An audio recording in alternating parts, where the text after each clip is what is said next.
Berdasarkan keputusan Gubernur nomor 1227 tahun 1989 tentang penyempurnaan lampiran keputusan Gubernur Kepala Daerah Khusus Ibu Kota Jakarta nomor 1251 tahun 1986, Kelurahan Kebon Kelapa memiliki batas wilayah sebelah utara Jalan Soekarjo Wiryo Pranoto, sebelah selatan Jalan Insinyur Haji Juanda, sebelah timur Jalan Insinyur Haji Juanda 1, dan sebelah barat Jalan Hayamur.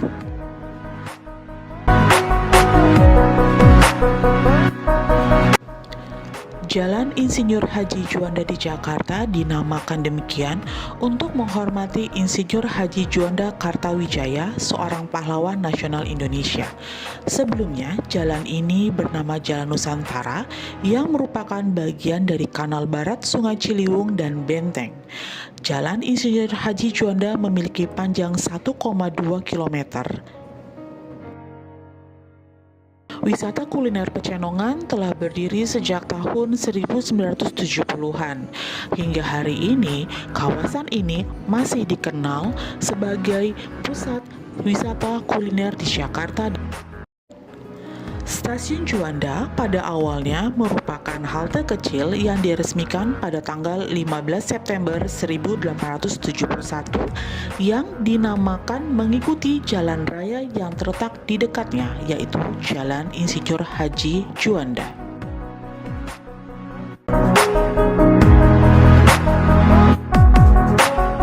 Dari tahun 70-an, kalau pas di tahun 70 berapanya saya kurang tahu, sebab pindahan dari rel kereta. Sebetulnya ini kenapa jadi ikon? Karena dulunya emang terkenal sampai Jepang, sampai Belanda, sampai Thailand pada datang. Termasuk saya dulu. Sekalinya pesen orang Belanda, itu 50 cincin.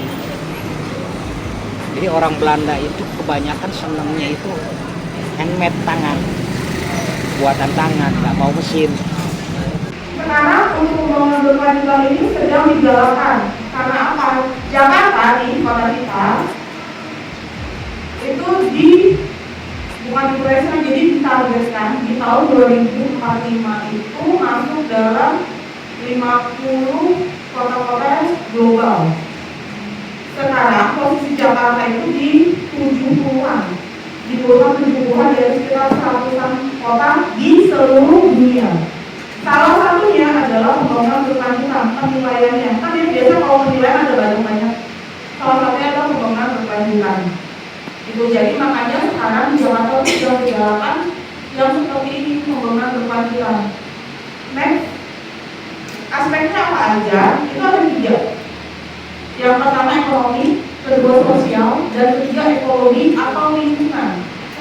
Kalau yang namanya pembangunan, biasanya ekonominya gimana?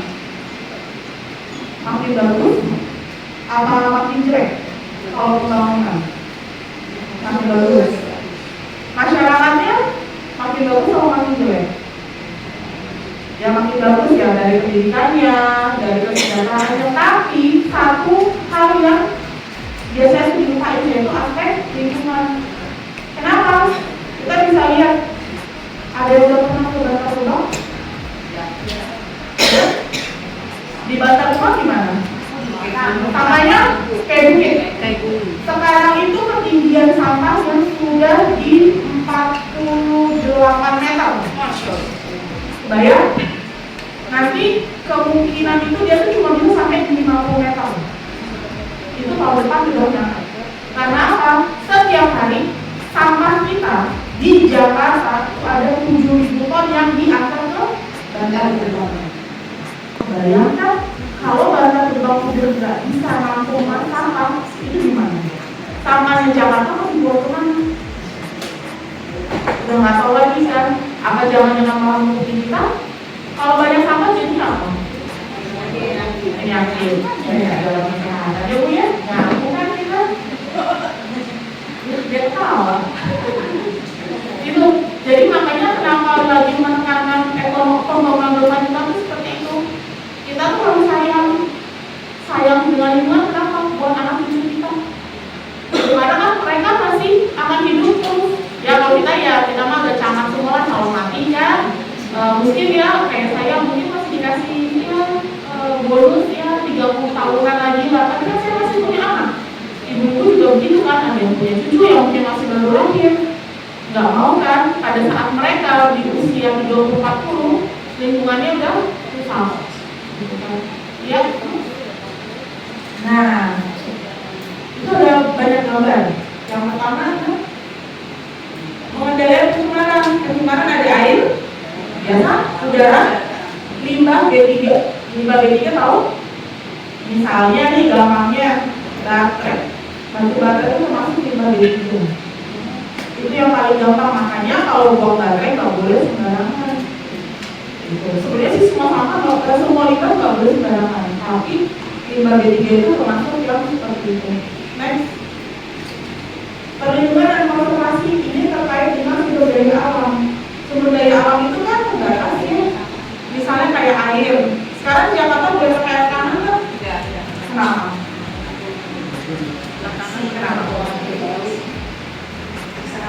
Karena apa? Karena kan air tanah makin habis, tanah makin turun. Terus habis itu air laut masuk ke darat. Airnya bagus nggak buat kita minum? Ya kan? Itu. Ya makanya dibilang kenapa ada konservasi. Caranya apa? Mungkin kalau ibu-ibu di rumah ada talang air, talang airnya bisa dilengkapi ke tangan. Itu salah satu cara untuk menjaga air tanah tetap ada. Selanjutnya, next, pencegahan kerusakan. Nah ini yang tadi saya bilang pemanfaatan lahan dan daya dukung, maksudnya daya dukung. Jadi gini, kita kan nantinya sampai banyak. Penduduk Jakarta tahun 2024 atau 2025 berapa juta ya? Ada yang tahu nggak? Sekitar 11 jutaan kali ya, kalau malam. Waktu dulu tahun 70-an berapa orang? Ya paling sekitar 5 juta. Berarti dengan pertambahan penduduk, sebenarnya lahan yang ada di Jakarta itu sudah maksimal yang bisa mendukung kita tinggal di sini. Nah, yang terakhir, merasa ngelupa nggak? Panas. Setahun terakhir ini panas nggak udah? Dibandingin apa 10 tahun yang kemarin? Parah kan? Lebih parah sekarang. Karena ada yang nekat nggak udah gini? Nah, ya, kipas-kipas itu. Ada kipas-kipas kan? Ibu soalnya badannya nggak terlalu berisi. Coba kalau kayak ukur bagi loh. Itu akibatnya apa? Efek gas rumah kaca. Kenapa gas rumah kaca? Pernah melihat yang di film-film barat itu ada bangunan yang dindingnya kaca semua. Pernah lihat? Tahu nggak kenapa ada itu bangunannya? Jadi kalau di barat, di luar negeri itu kan pas musim, ya kan? Jadi pada saat musim salju, mereka kan nggak bisa, tanaman nggak bisa tumbuh. Kalau mereka mau tumbuh tanaman, mereka harus taruh di rumah kaca karena udaranya hangat. Gitu. Tapi kalau kita di sekarang, kenapa kita panas? Jadi gini, matahari ceritanya masuk nih, ya kan? Dimasukkan ke, maksudnya memancarkan sinarnya masuk ke dalam bumi. Kalau atmosfer kan, nah sebagian besar itu kan ditahan sama atmosfer nih. Terus nanti dipantulin lagi ke luar angkasa. Tetapi di dekat Jakarta pabrik banyak di mana? Bekasi, Cikarang. Mereka keluarin apa sih? Limbah, adanya limbah pencemaran udara, misalnya kayak gas CO2, kemudian ada gas-gas lainnya. Ternyata gas-gas itu tuh bikin ozon itu bolong, terus kayak mangkak. Jadi sinar matahari yang harusnya sebagian keluar masuk lagi ke bumi. Makanya kenapa kita makin panas. Itu efek rumah kaca juga. Kenapa? Ya manusianya lagi, industri di mana-mana, kendaraan bermotor pasti satu lokasi. Kemungkinan satu rumah di Jakarta punya motor berapa? 1, 2, 3. Tapi ada 4. Itu juga salah satu penyebab gas rumah kaca. Jadi ya kalau bisa ya dikurang-kurangin dikit lah. Kan udah ada Jaklingko, ada busway, ada apa lagi? Ya kalau mau kayak Transjakarta, udah kan ada LRT, MRT, itu ada kereta juga. Jadi maksudnya ya paling tidak kita menjaga bumi buat anak cucu kita. Sebenarnya itu intinya. Next. Nah, itu ada gambar semacam nggak saya kasih kata-kata. Itu yang gambar kiri itu kira-kira pencemaran apa ya? Sama aja ada di mana? Itu pencemaran air sebenarnya kan kita lihat kayak gitu. Gak usah sungai deh, buat aja depan rumah gimana? Siapa yang bawa sampah? Nah, jadi kalau misalnya ada yang bawa sampah, bisa anaknya ngomelin. Karena apa? Karena bumi ini buat mereka juga nanti. Terus yang kedua, pencemaran apa? Jadi apa? Kendaraan bermotor kan? Salah satunya apa di Jakarta? Motor.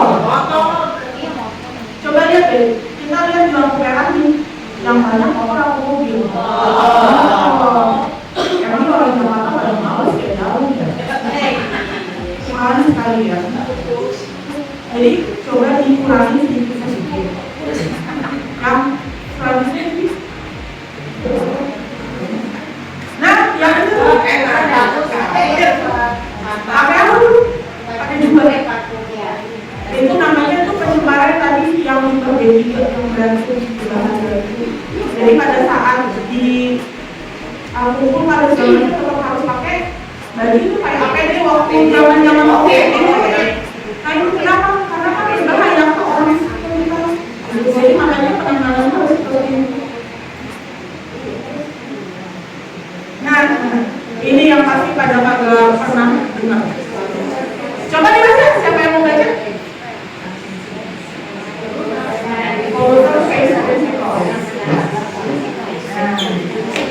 Prinsipnya ini dalam pencemar harus menanggung biaya untuk setiap sampah yang dikeluarin.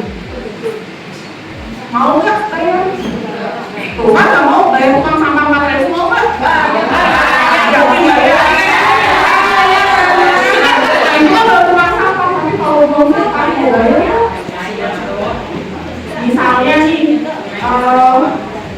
untuk satu kalau jangan satunya pasti itu gitu 1 kilo sampah mau kan itu berapa enggak kan? Enggak ya? Terus gimana caranya supaya nggak bayar? Gimana caranya? Dimakan dong, jangan suka banyak bisa didenda sama mau diapain? Pernah dengar kan? Itu 3M video juga kan videonya nah itu nanti ada tuh di slide lagi. Nah ini cara kalian di situ makannya udah banyak nih.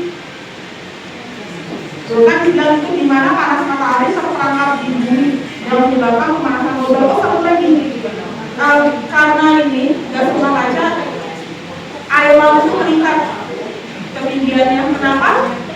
Tahu Antartika, tahu Arktik, kutub utara, kutub selatan, mereka tahu ini es, itu es yang mencair.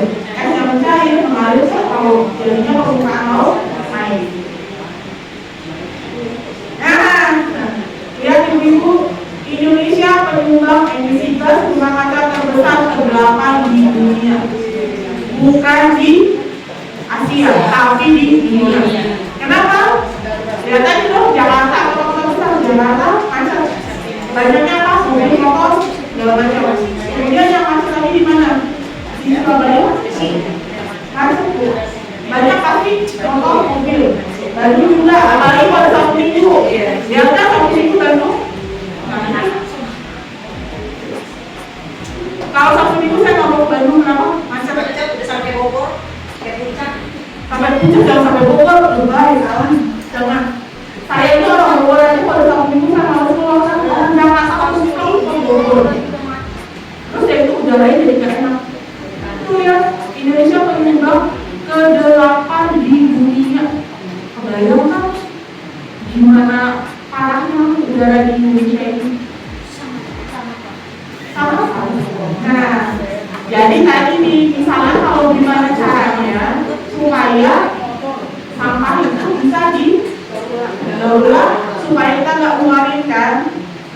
namanya ekonomi sirkuler.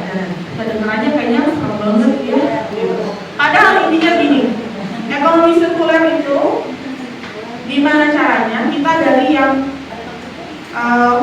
lama kita beli barang, kita pakai, kita buang. Kalau ekonomi sirkuler kita beli, kita pakai, habis itu nggak kita buang, tapi bisa kita macam-macamin. Misalnya itu 5 prinsipnya reduce. Misalnya pada saat kita misalnya mau bikin sesuatu nih, itu barang-barangnya itu kita pepet, jadi nggak kita hambur-hamburin penggunaan barang-barang dapur, misalnya entah itu masakan atau misalnya itu kain, kalau misalnya bikin baju. Jadi itu benar-benar dihitung seberapa banyak keperluan kita, jadi supaya tidak membuang-buang sumber daya. Yang kedua, reuse, berarti apa? Menggunakan ulang. Misalnya apa ya? Tote bag itu kan bisa digunakan berulang-ulang. Kalau misalnya kita belanja ke supermarket kan sekarang udah nggak pakai kantong plastik kan, udah pakainya apa? Tote bag. Terus kemudian misalnya kalau ada baju, kalau kita sudah nggak pakai, kan bisa kita pertama kita kasih ke yang membutuhkan, bisa. Yang kedua, atau kita jual ke tempat yang dibuka. Kalau thrifting kan kayak di pasar senen, itu kan banyak baju bekas kan, gitu. Jadi itu namanya reuse, jadi digunakan sampai berulang-ulang kali, sampai benar-benar itu baju itu harusnya dipakai, yang udah benar-benar hancur gitu. Nah, yang berikutnya recycle, daur ulang. Itu biasanya sampah yang berbentuk apa? Plastik. Kan bisa dibikin kerajinan atau mungkin bisa dibikin kantong plastik yang lainnya, gitu kan bisa. Tapi kalau misalnya nih, ibu-ibu di rumah kan suka minum botol, ada kardus, suka dimana ya? Buang-buang. Itu ada lagi opil. Itu salah satu apa? Itu salah satu prinsip ekonomi sirkuler. Itu jadi dikumpulin dan jual.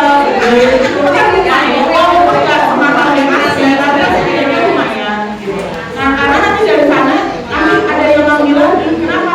Buat dia recycle, buat dia daur ulang ini, produk-produk yang lain.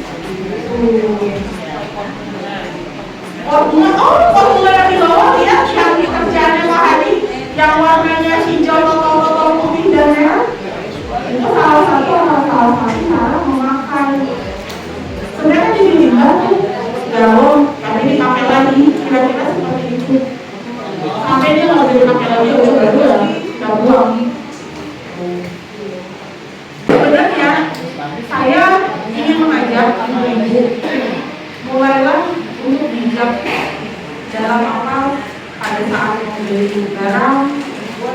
Jadi benar-benar beli barang itu yang dibutuhin, bukan yang diinginin. Mama kan pengennya banyak ya, pengen itu, tapi butuh nggak? Kalau yang nggak butuh, benar nggak usah dibeli.